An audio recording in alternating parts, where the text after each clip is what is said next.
Ladies and gentlemen, boys and girls, welcome to the Music Lab podcast. My name is Dogg, and I am here with Kevin and Charlie from the Ries brothers. How we doing, guys? Good, good. Thanks for Doing having great. us.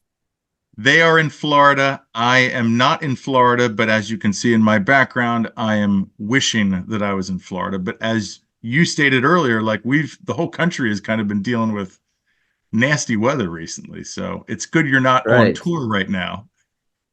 Yep. Yes, we're taking a few weeks and letting everything thaw out. So let's talk about that tour first. So you opened for Big Something. That's when I got to see you back at XL Live on December 16th. So yeah, not even a month ago. Um, Yeah. Talk about that. Talk about like the shows that you've had with them so far, and like that night in particular. That was one of our favorite shows in a long time, actually. And that's our third time playing that venue, and we like that room a lot. And the system there is great. The stage setup is great. The venue takes care of bands very, very nicely. So yeah, we were stoked when we saw that on the schedule. We were very excited to get this tour with Big Something. We're looking to play more in that jam and that rock scene, and because coming from Florida, we played a lot in the reggae crowd, but we're looking to branch out and expand our horizons. And so this was a perfect opportunity to do that. And we've been following Big Something for years, and we played their festival back in 2019 in North Carolina. And that's why and we got to meet them for a brief time back then. And we're just really happy that we're back out with them, because they couldn't be nicer guys. They're incredibly genuine, and their show is just fantastic. So we're happy to be out with them. So far, we've only done 4 shows with them. The December run was a short, like, kind of before holiday, like, trial run kind of thing. It felt like it was a nice warm up. And now we're getting into gear. It kicks off again on the 25th in Virginia, and it goes until May 11th. So what you've obviously done tours of that length before. From a mindset, what do you do to get ready for that? Yes, that's a good question.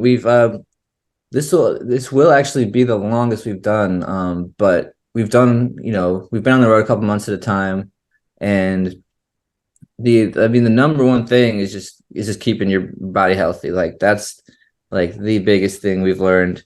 Is touring is the greatest thing in the world, unless you're not feeling good. Then it's just then it's a grind, and it's not fun. But so Yeah, especially in like the winter times when it's super cold out. It's definitely that's most important to stay healthy and keep your immune system up. Because yeah, it's a grind, and you kind of never know when you're gonna get a good night's sleep. It's always kind of random. So you gotta take what you can get and just try to stay as healthy as possible, because yeah, it's a grind.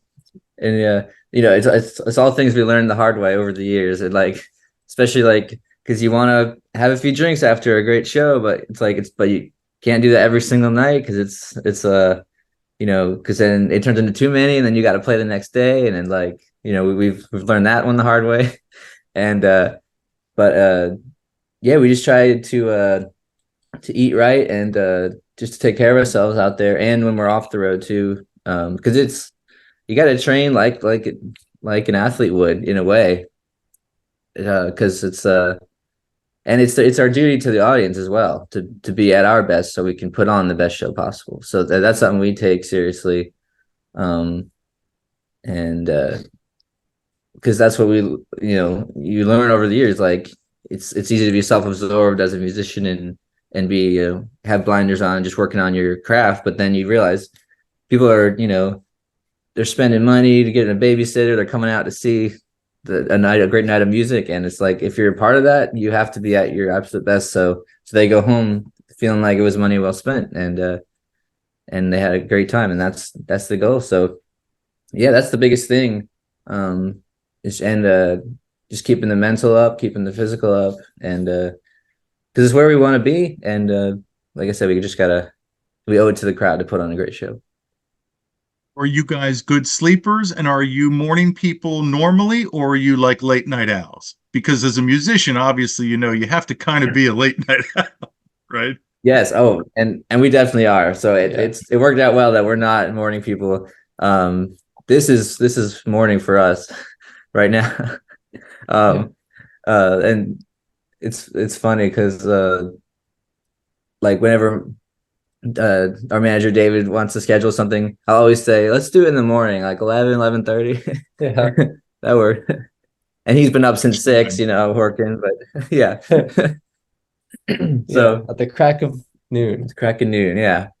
But yeah, we we recently upgraded from a Sprinter van to an RV. We're in a Winnebago mini Winnie, and we have actual bunks in there now, where we just had like chairs and we just had seats in the van. So that's a big upgrade for sleep because we can take driving shifts and someone can get like actual nice sleep while the other one's driving, which has really helped, and it's helped us with tour routing too because we can go longer distances now, and with the way we switch off.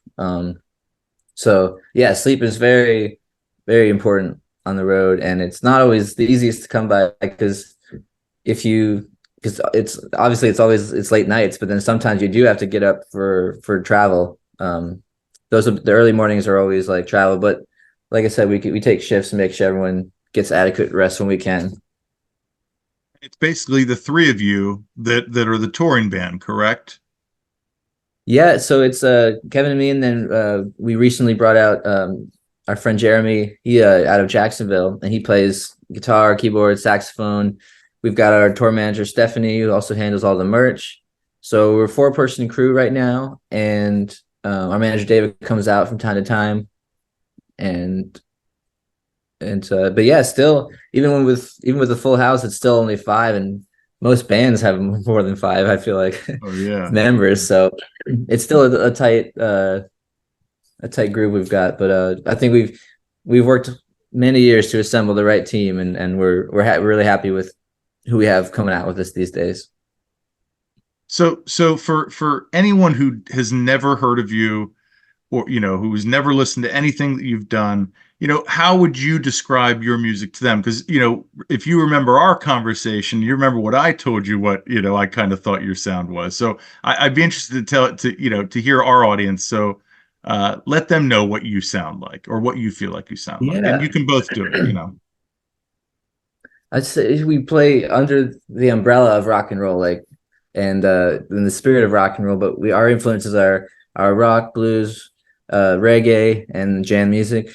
Um, and we've come out of growing up in Florida. A lot of the bands in our area, the St. Pete area, that were doing well, who were locals, were reggae acts. So we kind of to get opportunities. You know we got a lot of offers early on to play in the reggae community. It was part of our sound, and we take we take that. Actually, that's the influence Kevin brings. So he's the reggae fan, I'm the Yep. blues kind of rock fan, and we put them together and make our sound.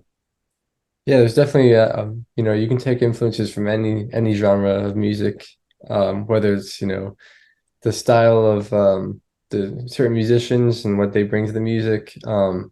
Like for example, Fortunate Youth, the band Fortunate Youth, they're a reggae band, but the singer Dan, he's got like a blues background. So he brings that soulful vocal into a reggae group. And so that's pretty cool.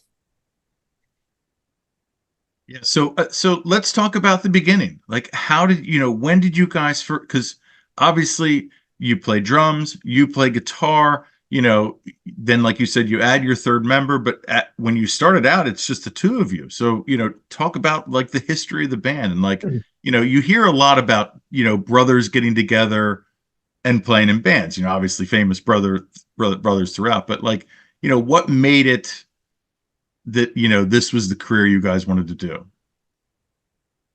So yeah, basically, um, I was born in Chicago, and when I was about three, and Kevin was about to be born, uh, our parents originally moved down to Florida because my dad was hoping we'd be baseball players, and his dad was a sports writer. We were a big baseball family, And he was like, we could play baseball all year round in Florida. So he wanted to give us an opportunity to do that. That's originally why we came down. And we played ball up until high school, really. Um, but we What noticed positions? over time, uh, he was, I was like center field or second base, shortstop, kind of up the middle. yeah, I was mostly a center fielder too. Um, and so yeah, we still play. We bring a ball and glove when we have an off day. We find a field. That's a good way to stay in shape on the road. But we noticed growing up more and more that uh, that music was slowly creeping in as a bigger love for us than baseball. And my dad also played guitar and piano around the house, and he'd always have us listen to the Beatles and the Doors and ELO, and introduced us to a lot of great music at a young age, and that became more and more of our uh, focus. And we, Kevin and I, formed a band with a few kids our age when we were in middle school, and over time it was kind of aware that Kevin and I were the only ones taking it seriously. Even back then, we kind of were knowing that this is what we want to do, and no one else around us was really. People stop showing up to rehearsal, and then they're. So we're like, you know what? We live in the same house. We can practice whenever we want. Why don't we just form a duo? And we were like, okay, yeah, let's do that. And then we rehearsed for months, getting up enough songs. And at this point, we're still not writing songs, but we're playing Hendrix covers, we're playing Doors covers, we're playing Sublime covers too. Yeah. Jack Johnson, all the great stuff you play at a beach bar, And we got our first gig at this place called Krabby Bill's on Indian Rocks Beach, seafood restaurant bar that was owned by a friend of our mom's. So it was, thinking back, it's crazy that they took a chance on us, because Yeah. we were probably like 16 and 13 when we started playing there. And they started us out on the Sunday afternoon slot, like going up against football, so no one really paid attention to us. And then we built our way up and got the Saturday night slot. So throughout high school, we'd play there like every Saturday night. And we developed this local, Fallon that would just come back and see us, and Yep. we learned a lot playing there. We played there for a couple of years, and we learned a lot about how to work with an audience, how to develop a set list. And from there, we had our first break from our regular group that came back and saw us every week. One of them had a friend who worked for the band Chicago. So one time our fan brings this friend, and she likes our show, and she tells my dad, I'm gonna talk to their manager about you guys. And at this point, we don't think it's ever gonna happen, Whatever. because playing that beach bar scene, everyone comes up to you and says they know somebody, but it never really works out. But this time it was real. And so my dad's on a phone call with Peter Chivarelli, the manager of Chicago, and he says, I've heard great things about you. Send me a tape. He didn't want anything emailed. He wanted us to mail a package of a DVD of us playing, a CD, and like a quick bio about us. So we mailed this package expecting never to hear again. And then about a month later, he calls my dad again and says, I want to put the boys on a couple shows opening up for us. The first one's in Atlanta, or no, first one's in Orlando. The next one's in Atlanta. So, and he's like, and we'll go from there if it goes well. Then we found out later that Chicago always used only a duo or a solo artist to open for them, because their stage setup's so big, and they also don't need any help selling tickets. Yeah. So they just usually, and he liked the fact that we did like classic rock covers as a good, way for people to walk in and hear us playing the, music similar style to Chicago. So it was a good fit, and we got two shows, and one of the shows ended up being with RU Speedwagon as well, which was insane. Yeah. um, and we're driving home from the Atlanta show, and then my dad gets a call, and he said, "All right, how would you like to do the rest of the Southeast tour?" Um, and this is all in like 2014, Yep. 15. This is like our first taste of shows outside of Florida. We're with Chicago. It was wild. Crazy. Um, yeah, and it was so amazing to see firsthand how like an operation like that is run and how professional it is, and that something that we took notice of like really early on. Like it was the Atlanta show. We had a 15-minute set, and Chicago's stage manager says, "All right, you guys have 15 minutes. If you guys play 16 minutes, you'll never play with us again." So he's like, I think so we ended early that night just to be safe. And but it instilled with us, how things are run if you really want to be at the top of the game.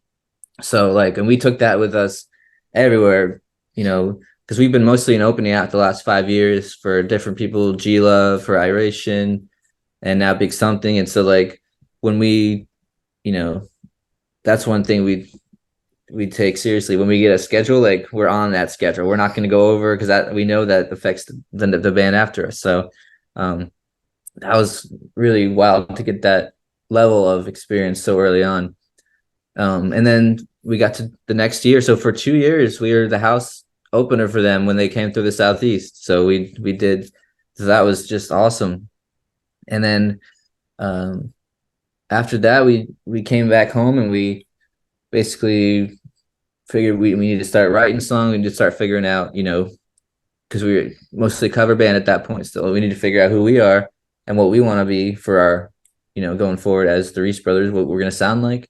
So we took some time, did that, kept doing the local bar scene to keep the money coming in, but we were working on our own stuff. And eventually we got to meet yeah. Can I ask you real quick? And I'm sorry to interrupt, but there's two things that I'm dying to know.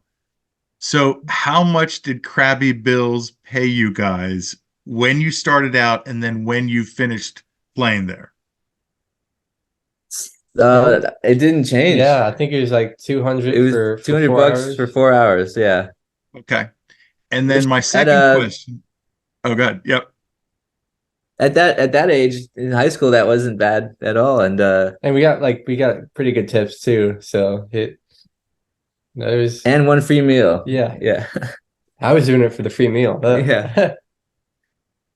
So then my other question is, you mentioned your dad played the Doors for you, and you listened to the Doors at a young age. Like I remember when I listened to the Doors for the first time, and knowing your guys' sound, please share with me like your first impression, if you remember like what that was like when you listened Yeah, to I Doors. do. I do, because at that point I was a huge the Beatles were the first band that really um took our, breath away, honestly, because up until that point, you know, we just listened to what was on the radio. This is like early 2000s top 40. It's not good, And then we learn that there's this whole history of music we've never even heard of, and that it's so much better than what's happening right now. And so we just dove fully in. The Beatles were the first, but then when I heard the Doors, it was even more impactful on me, just because like I love the Beatles a lot, but to me there was more of something to listen to groove but when I heard the Doors, it was more emotional in a way. Like it was, that music transported you even more to me. And then I was like, wow, music's not just something to groove to. It's something that can actually like take you places and make you feel, like really feel. Like that was important to learn early on, that and they were the band that had the impact for me. And it literally, it's the Doors are how we got our start, because I played keyboard bass in our set, and that's straight from Ray Manzarek, and I just took his concept and applied it to the drum kit, because we couldn't find a bassist when we split off as a duo. We couldn't find a bassist our age who like cared as much as we cared. So I was like, I'll play bass. I'll play keyboard bass. I love the Doors. I love Ray. I'll just play it until we find somebody, and then you know it just stuck because it helped us. It was a unique thing, and it helped us get opportunities because we were in Chicago like that. We were only a two piece because we were easy on, easy off. Like, and so me playing the keyboard bass helped us get a lot of opportunities early on as an opener. And that, yeah, that all comes right from the Doors. How about you, Kevin? Inspirations? No, Yeah, no, for the so Doors, like your first impression of the Doors when you first listened to them. Yeah, so it's funny because me and Charlie kind of have very different influences. And I remember him in high school. He was definitely listening to like the Doors were his favorite band, Nirvana. He's into that classic rock, 90s punk rock, a lot of 60s music. But yeah, I'm a big fan of Robbie Krieger and his guitar playing. And he's got that iconic Gibson SG guitar, which one of my favorite guitars. I've never owned one, but I would love to one day. But yeah, they definitely he wouldn't be doing what he does without Ray on the keyboard. So that's super cool to sometimes I forget that they didn't have a bass player, and like all the bass is coming from yeah, was it a keyboard? yeah, Like a it was low, a bass keyboard, little specifically made for that, like a bass. right? And he set it up with his organ, and they had a they brought in a bassist later on in the studio, but still live. They I feel like no one really talks about it though. Yeah, it's pretty wild, So and I it totally adds interrupted the you. layer of the sound. Oh, you're Yeah, so good. You're you good. were saying that you went back home after that tour with Chicago. You were starting to do them, bars around just to kind of build up. So continue that story then. I interrupted. Oh, you're good. Yeah. So at that point we had this crazy experience, but we still haven't established ourselves as a our own act because we're like I said we're still doing covers. So we need to figure out now we fully know that this is what we want to do, and we've been validated by the fact that they have taken us out and they wouldn't just put anyone out there. So that really gave us confidence, and enabled us to come home and say, hey, like, who do we want to be as artists going forward? And we we uh, took that classic rock influence, and we took Kevin's reggae influence. Um, was Sublime was one of the first bands that Yeah, really. Sublime and Jack Johnson were some of my biggest influences. And honestly, even for guitar playing, like I love Jack Johnson's guitar playing. It's so simple, but like exactly what he plays exactly what it needs. And I love that kind of style of playing where you're not like overplaying, but you're just filling in little stuff here and there, like perfectly exactly what the song needs. And yeah, complementing it very well. And yeah, that kind of his world of classic rock and mine of like reggae kind of mixed, and that's how that's how like our sound came to be. So it's definitely super unique. And then we started getting involved in the local original music scene, local reggae scene, and then we that's how we met our manager, David Parnes, and from there the rest is history. He took us and got to started letting really getting us out there outside of Florida, and our first like full national tour, which was G Love and Special Sauce in 2018, and that was our first. And then from then on, we didn't quit until 2020 when we had to stop touring for a little while. But besides that, we've been pretty much full time on the road since then, since he came aboard, which is what we always wanted to do. And yeah, pretty much. So how was like the scene in St. Pete, like in Florida? Because I would imagine, like you said, it's probably dominated by cover bands because people were there on vacation. Like, how was the original music scene like down there? Was it inviting for you guys? It was, but it was mostly it was mostly limited to the reggae crowd. What was really the original music that was doing really well was mostly in the reggae circuit, which Yeah. makes sense in Florida. And there was some local bands doing national tours as opening acts for national bands, and we were seeing that, and we were like, this is really cool that bands are touring all over and they're from St. Pete. So we, started getting more involved and we really got embraced by that circuit, by the bands and the fans. And it is a great community, the reggae community for sure. And they love discovering new bands and they love sharing bands with each other, and they also bands are big supporters of other bands, which is cool. And they help like uh they'll take you out if they want to help you. They'll take you on a regional tour or whatever if they want to help you get out there some more. There's that there's that sense of let's all lift each other up, which was cool. Um so that in that circuit, they definitely did embrace us, and that uh led us to a lot of opportunities. And that is how we met our manager, because he was involved in promoting in that circuit, and led us to some awesome shows with some big reggae acts. And we eventually got to tour with Iration. We did a New Year's Eve with Stick Figure. We did some really cool stuff that helped us to branch our brand out. And it was curious because we only had like two reggae songs on the first album. Yeah. Well, there's 13 songs, there's only two reggae songs, but that community really dug the vibe of what we brought to the table, and we kept getting opportunities. So it was hard to say no. We kept hopping from different support tour, and basically at this point we're we felt it was time to branch out, but we're incredibly grateful to that scene for what they helped us become. Yeah. So of all of the bands that you've opened up for, which I mean you've listed, and then like Dave sent me, your bio and everything, was there one band that sticks out to you that was really like, just by either just conversations that you had or just like the experience in general, that really, is kind of heading above everybody else? That's a great question. I think for me, I have to mention two. Yeah, of course, First one would absolutely.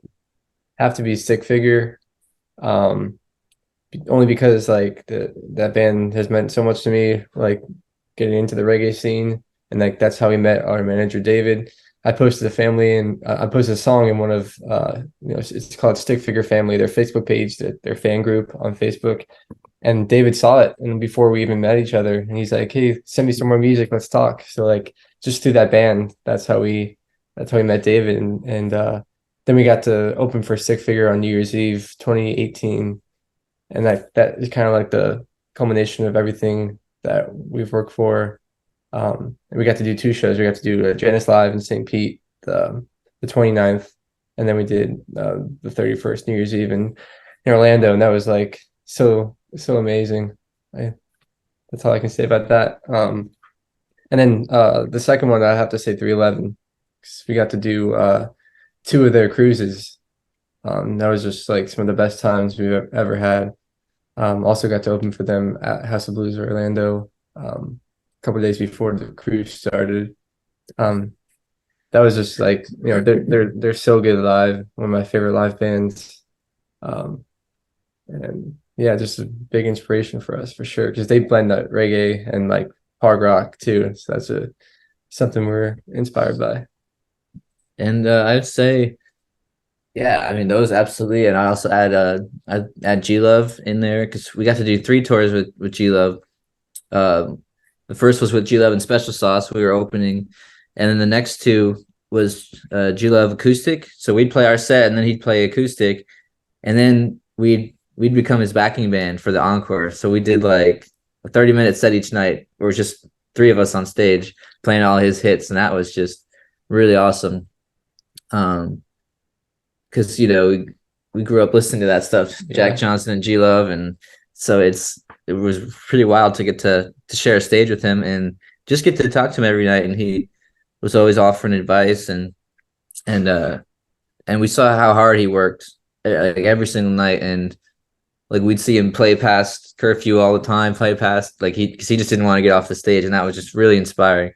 And then the first tour of Chicago, we got to, we didn't expect to ever get to meet them, even because they're Chicago, we're just the opener, but like they would come out, they would watch our set, they would give advice as well, and they would just we saw them do the same, put in the same effort every single night, no matter if it was 5,000 people or like 900 people in Kentucky. We played this one smaller show in Kentucky, and they did the same exact set that we saw them do at the Ryman Auditorium like the night before. It was amazing, seeing the pride they had for what they were doing, and just the fact that they took the time to talk to us at all was just, it meant a lot.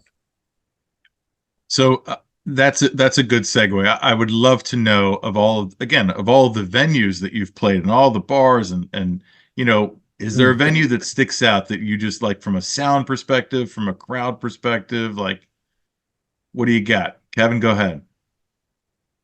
Yeah, that's hard because we played so many venues. Ah, I'll bring it, baby. I'll bring it. I know. That's a good question. Well, we got to do the Ryman in Nashville on that Chicago tour. That was obviously the history there, incredible. As far as like just scenery, I love the Greenfield Lake Amphitheater. That's in Wilmington, North Carolina. Yeah, it's a super super cool outdoor. It's like it's not like a full size amphitheater, but it's like kind of an intimate amphitheater, and it's surrounded by trees, and it's just a beautiful spot. We played there with G Love. I think that was one of my favorite as far as outdoor venues. Yeah, there's so many. I mean, there's St. Andrews Hall in Detroit. I remember was awesome, very historic. Stubbs in Austin, Texas. Yeah, the Troubadour in LA, and we're coming back there with Big Something, so we're excited about that. Our hometown, Janice Live, is a pretty special place. And anytime we get to play in New York City, we got to the Bowery Ballroom. That was awesome. And yeah, there's so many. I'll think of them, throughout the day. I'll think of all the ones I left out, but because but so I leave for. Go ahead. Yeah, sorry. Oh, it's a smaller list of the ones that we didn't like at all. Yeah, for sure. Yeah. So I leave for a cruise on Saturday, so I cannot imagine having 311 Right. like Oh, played yeah. and like you guys playing like I've heard of these rock cruises. They've been doing them for a while now. My friends Andy Frasco, they've done them before. Yeah. Oh, Jam yeah. Cruise, I think. Right. But that just has to like talk about that experience of playing on a cruise ship. Yeah, it was crazy. The first time we played the 311 cruise, like we were playing the pre-party in Tampa, and we weren't even booked on the cruise yet. This was back in 2019, right? So we're just like, all right, we're just gonna play the pre-party for the cruisers out in Tampa. And Peter 311's old manager came up to us and was like, hey, you guys are amazing. How'd you like to come on the cruise tomorrow? And we're like, I don't think we're doing anything tomorrow. So we had to kind of rush home, get everything together, figure out logistics, because we still had a show booked in New York, like during the cruise. So we had to figure out, okay, we can do like the first 2 or 3 days on the cruise ship and then leave out of Mexico while the ship is docked in Mexico, take a 3-hour taxi ride through Mexico to the Cancun airport. Was it? I think it was Cancun. Fly to New York to do this show in the snow, because at that point it was March, but it was like leave a beautiful, Mexico beach and then head to New York where it's cold and rainy. But that was an experience on its own. Yeah, because the show was at Brooklyn Bowl. It was with Jojo Herman from Widespread, and we had an agent coming to see us that night. That's why we couldn't back out of the New York show. But we're like, there's no way we can say no to the 311 cruise. So we have to figure out how to make both work. Like we have to. So yeah, luckily we figured it all out. Like you said, we took that cab ride through Mexico, and that was just a wild experience. And flew to New York and played the show. And unfortunately the agent passed on us that night, but we eventually found, the right one. And basically, yeah, but the 311 cruise is amazing. They do 3 sets. It's like a 6 day cruise. They play 3 of the days, and then they bring like 15 other bands that all play 3 sets throughout the week. And there's 4 different stages throughout the boat. And so 311 plays obviously the main stage every night, but the other bands play like each different stage. So you can see them in the theater, you can see them on the main, but you can also go see them in the intimate, like almost like a lounge area too. So you really get to go up close.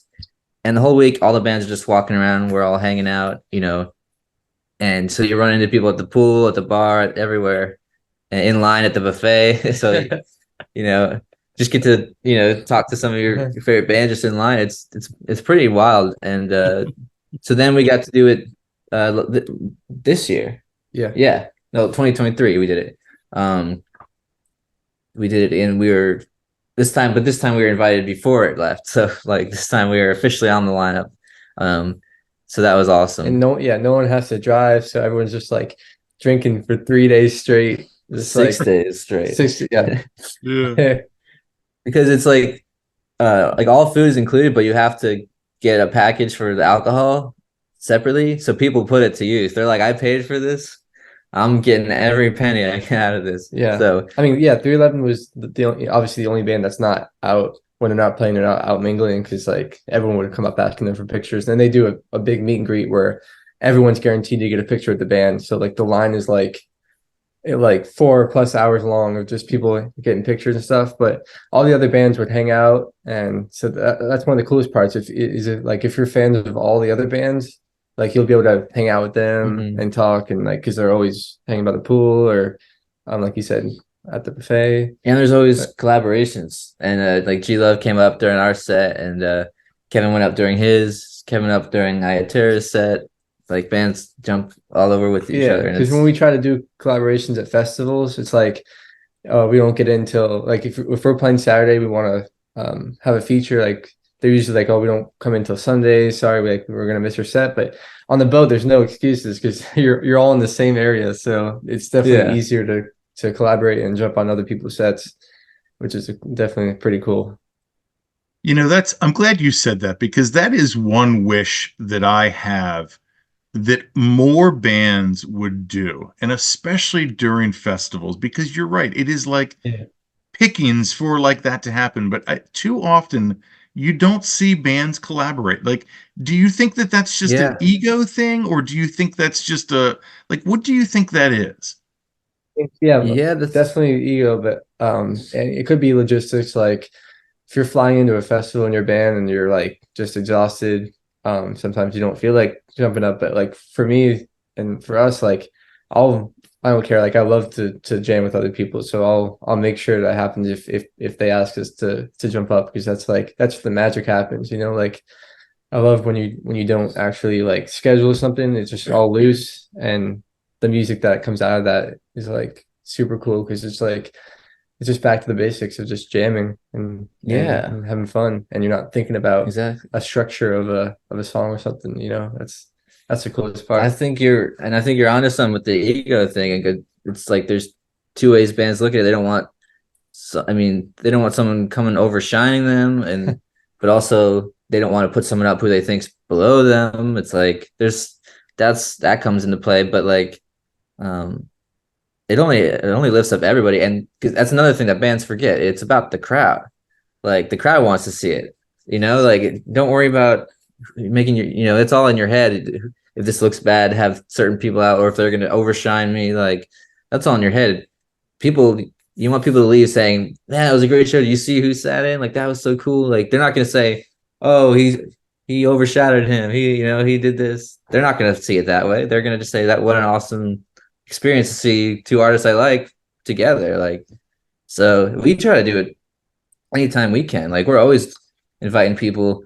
If we're in a certain city that we know a band is from, we'll see if they're in town. We'll see if they'll come out and sit in. And then at festivals, we always try. And as this tour goes on with Big Something, we're hoping to get them on stage with us at some point.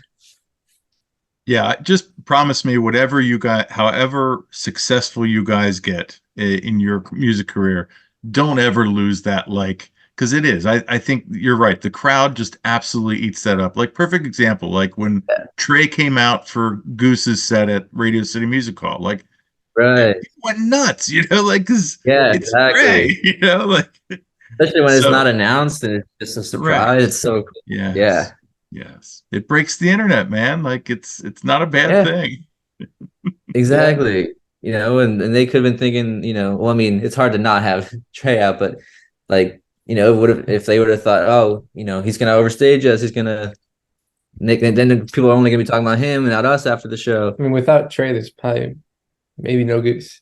Yeah, so That, like like so that was really smart, obviously, and yeah, like you said, I wish more bands would do that. That is a big thing in the reggae world that we took away from that is that the collaboration seems to be very high in that world. Um, and I mean, because if you think about it, it's maybe easier because it's mostly vocalists coming out with bands, and all you need is a mic, and you can pass the mic, and you'll have like you can have 5 different vocalists come on the same song and just throwing down verses. That's always a big hit with the crowd. Um, but yeah, I wish it would happen more over all circuits. Yeah, Well, we can only hope, right? that's yeah. right. We'll do So our so let's part. dive exactly. So let's dive actually into the music, right? Because we've talked about everything else, but we really haven't talked about the music. So you guys, your first release was then in 2019 or was it in 2018? Uh, November 2017, the first 17. first album. Yeah. First album was 2017. And who produced that? And talk about like that experience of writing your first album, like the expectations you had on Yeah. yourselves, like the outside expectations. So at that point, yeah. So we got to work with Ted Bound, who's the singer from Pacifier. Um, he was living in St. Pete at the time, and he had a home studio. So um, it was a perfect fit, and we liked the fact that he was in a touring band and he wasn't just a producer because he would understand more. Because at that point we had just started, touring outside of Florida, and really we were really eager to hit the road some more. So we liked the fact that he had touring experience. Um, and most of the songs for that album were already written over the years as we accumulated originals. Even going back to our beach bar days when we just started writing songs, we'd been saving up to eventually, but we didn't want to just put out an album and then keep playing bars. We wanted to wait until it really made sense, until people would want to listen and take notice. Yeah. So the timing felt right when we started. That was right before that tour with G Love that we put it out. So that timing felt really good to put out a full album. And we felt it was important to put out an album to start to give people a wide range of what we could do. But it's interesting now because the album format is slowly becoming like not the best way to go for certain maybe for bands like us who are still coming up.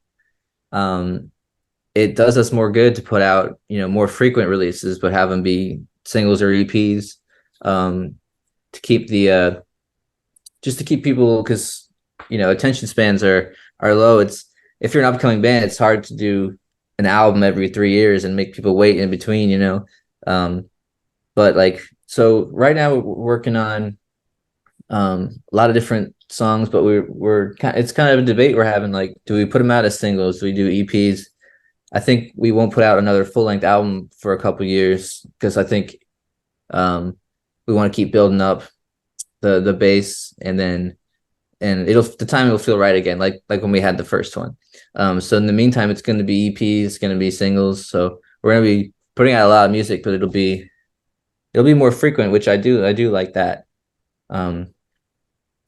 But yeah, and it's been a evolving process of where the music has gone too, and because as we keep touring and playing, like the live set gets more heavy, gets more jammy as we go, and then we wanted the music to reflect that. So the EP we put out last summer, we felt like we perfectly captured where the live show is now. We just put it onto in a studio version, because we didn't want it to be two different things, the live show and then the studio. That was one of our complaints people had early on, was that the I mean, I guess it's not a terrible thing, but people were like, your live show is so much better than your recorded music. Usually it's the opposite, you know? So I mean, it's a compliment too, but it's also a curse because we want both to be, great. So we took that to heart and we were like, well, let's do our best to capture what we do on stage, but in a studio format. And I think we were really proud of the one we put out last summer was kind of the closest we could possibly get, I think, to that. And we had G Love do a song with us too on that EP, and that kind of set us on this path of being, not being afraid to get a little jammy on the record, not be afraid to get a little, you know, grungy, bluesy, like because that's what we do live. So we took the best parts of our live show that people seem to dig and put it on tape, and now we're working on new songs as we speak, basically. Yeah. And to continue that, keep it rolling. Yeah, I definitely agree with you. Like the EP that you put out, I do feel like really does capture what you guys do live. And I've only seen you once live, so I Yeah. can't speak greatly on that, but from what I saw. But I think too, going forward, is that kind of the same direction you're going to stick with then, at least for this batch of songs that you're. Yeah, and then just we're gonna throw in a little more elements of that we're picking up in the jam scene, a little more elements of funk, I think, to keep people moving. That's something. And we put out the single last March or this March, kind of your Friday night, and that's kind of our kind of not a transition, but our uh segue into kind of more in a way more danceable music. We want to find the fine line because we want people to groove at the shows and without becoming a dance band. Yeah. And it's and I mean bands do it. Goose does it, Big Something does it. They get people moving and they're not dance bands. They are who they are. So that's something we're putting effort into on this next batch. Yeah, even like a band like the Killers or Coldplay, like they're not Yeah, yeah, dance bands, but you can listen to their music and you get your feet stepping. absolutely. Exactly. And Yeah. that's the goal. Yeah. And we love the Black Keys and we've seen their transition over the years, from just like very heavy garage blues rock to now more, accessible kind of groove music that they've, come to this place over time. And it's important to evolve. I'm glad you brought up the Black Keys because earlier in the interview you said about starting out in early 2000s and what you were listening to on the radio was In Sync and like pop. Right. So was it bands like the White Stripes? Was it bands like the Black Keys that were duos that kind of gave you inspiration? Like, hey, we can do this. Absolutely. Because we had that mentality growing up that modern music's terrible and it's only 60s and 70s and 80s. That's what you got, that's when real music was. And 90s, like Nirvana.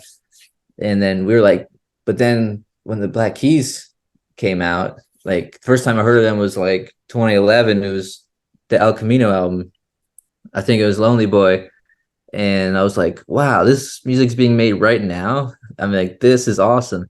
Yeah. And it kind of totally gave us inspiration. Like, there's an audience out there for rock and roll now. Like we can let's that kind of was.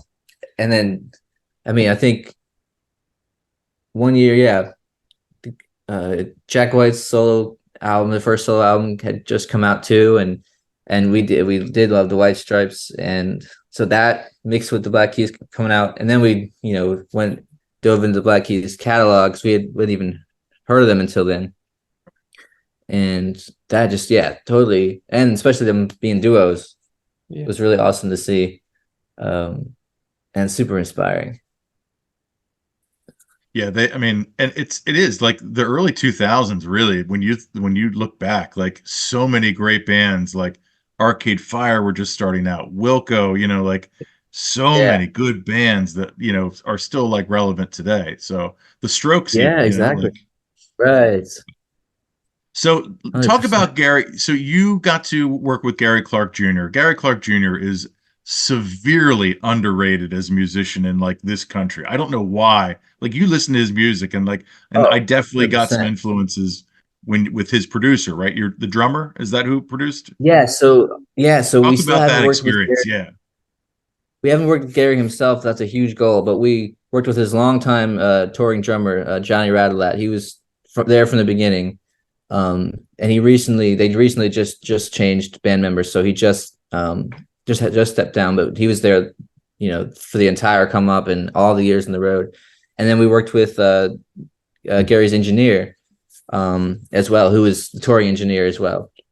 And that we made that whole EP with them in out in Texas, San Antonio, and we because he had mentioned that because when we played in Austin with G Love and Johnny came out and we kept in touch and he had mentioned they're building a studio down in San Antonio and I was thinking with their experience like that's the sound we're after, and like I'm thinking that's where we should do it and we should do it in Texas. Like that's, Gary's, home state and it just felt really right to so we made like 4 or 5 trips there to the studio whenever we weren't on the road.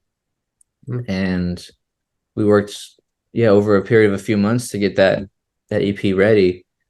But it was just awesome getting to talk to them and hear stories because Johnny was, like I said, the drummer all these years. So he played Saturday Night Live with him. He played, Coachella, Bonnaroo, Lollapalooza. He played Howard Stern. He played, all these, um, crazy things, and just getting to hear the stories. And 'cause I just love learning about the behind the scenes of all that stuff. Um, so and like they knew the sound and that we were after, and they helped us achieve it. So that was a fantastic time. So shout out to them out in Texas. I feel like the hustle is probably the most Gary Clark sounding on that EP. Is that fair to say? Yeah, for sure. Yeah, for sure. And he knew their engineer knew exactly how to get that sound rolling. We were like we knew we made the right call when we were working on that one. We were like, I don't think we could have done that anywhere else because he knew exactly what that needed, that tone. Yeah, yeah. That song kicks ass. Hey, thanks. That's awesome. Appreciate that. Absolutely.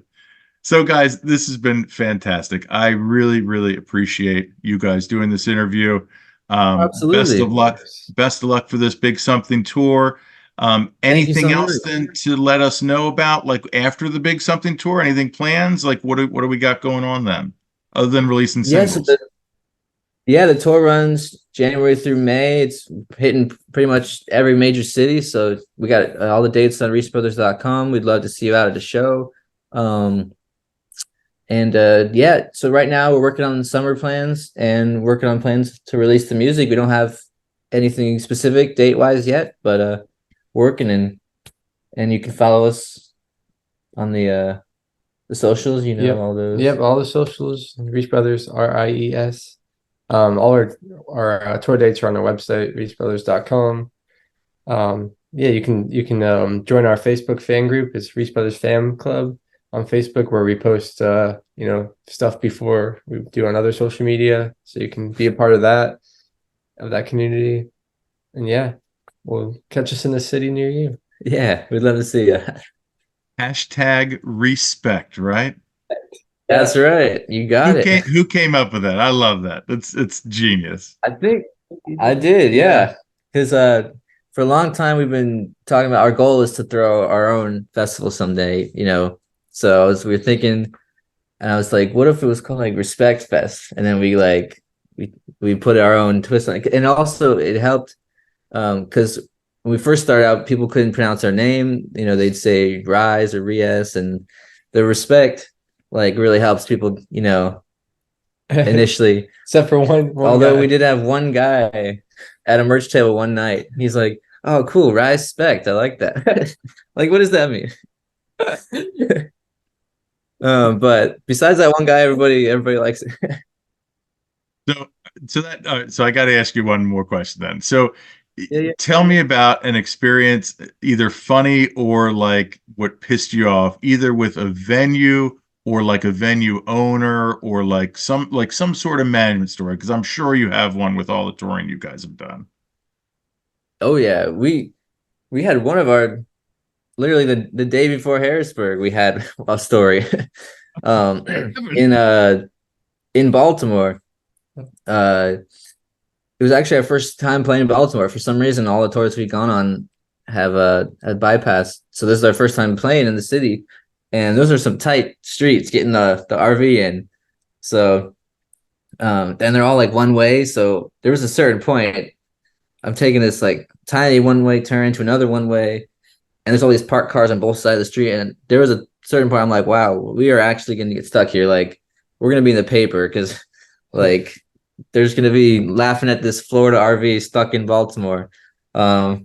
And we like couldn't back up. The cars were piling up behind us, and people were getting out and just yelling at us. And this guy's like, I gotta get through, gotta get to my daughter's recital. I'm like, I mean, it's a city, right? So you're gonna have things happen. You're gonna have, delivery trucks coming in and out. You got to adapt. And there was other ways for them to get around, but they were not happy.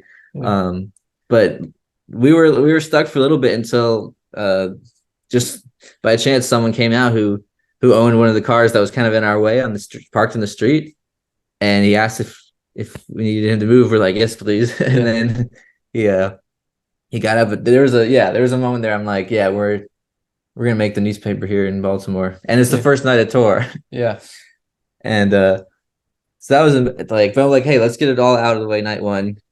So then we were even more motivated the next night because we were like, night one, tough travel day, everything felt a little off, and now we're like, let's just have a great show tonight, get everything on track. And Harrisburg was a great show for that, and everything felt like it ran totally smooth. Sound was awesome.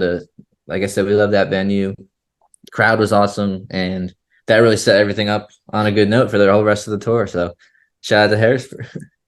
Oh yeah. So yeah. So have you guys played South by before? South by Southwest? We actually haven't. Yeah. That's been a goal though. Okay. All right. Yeah, because we this will be the fifth year that I've gone. And so we do a Road Nice. to South by series too, where we feature bands that are playing, kind of give them, Nice. some coverage and what I've listened to so far, man, there is some great talent out there. So it's great to see. But yeah, Yeah. it would be awesome to see you guys at South by one day. I mean, you might be too big 100%. for it, but Oh, we'd love to, no matter what. Yeah. Austin's a great city. It's one of my favorite cities in the country, definitely. Yes.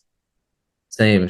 Yeah. Well, yeah, we'll be there in late April, I think, Yep. with Big Where are you Something. playing? What venue do you remember?